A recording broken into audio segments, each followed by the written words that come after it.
Well, good morning. I've been doing a lot of thinking about when I was a boy in Illinois on my grandfather's farm.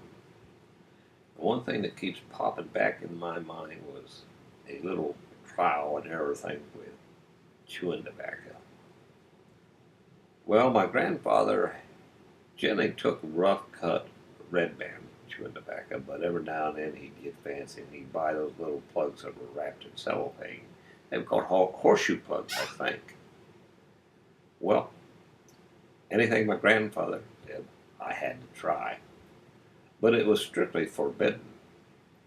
Anything like, chewing tobacco or smoking cigarettes or pipe or any of that stuff by my grandmother, that was a strict no.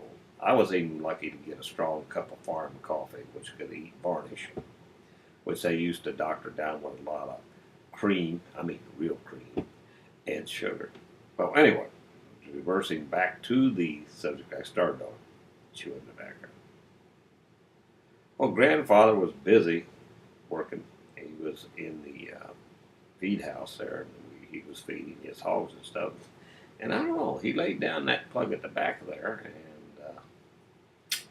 I happened to snip a piece of it off, stuck it in my pocket, and I said, I'll try this stuff later. Well, we got done with the chores. He got done with his chores, and me following him around, supposedly helping. I guess he just let me tag along to, because grandkids like to tag along with a grandfather. Anyway, he went off to the fields to work.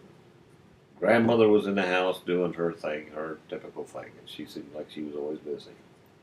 And I figured I'd get out of the house. I told her I was going out and play in the pasture out there we had.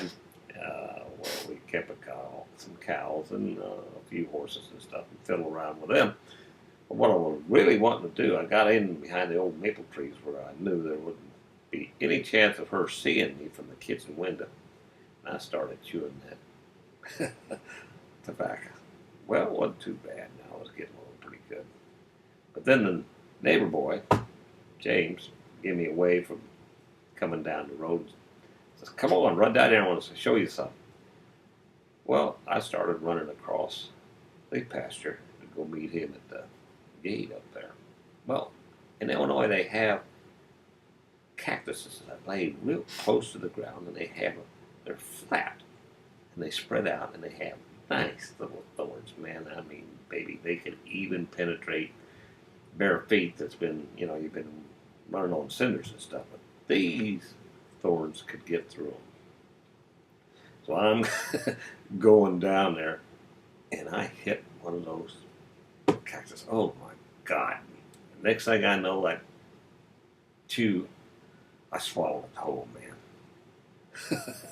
I got over to Jim, and I told him when I done, I said, "I'm sick," and he said, "Man, you look white. You better go see your grandmother."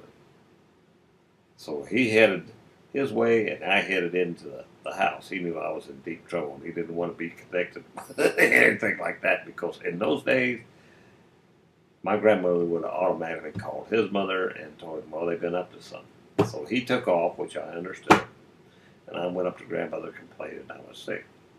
And she got kind of a funny look on her face and said, "Well, what's wrong?"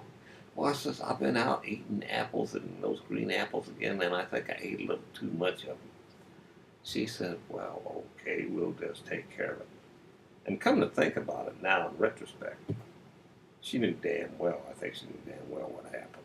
Well, when you eat green apples like that, it's about the only relief you get from the gas and stuff was in the enema. Oh, God.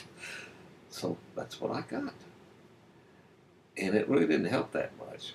But I tell you what, to this day, around chewing tobacco, even the smell of it still turns my stomach. And I'm 74 years old. Man, it could turn me green the thought of chewing some of that stuff. Well, that's about the end of this tale.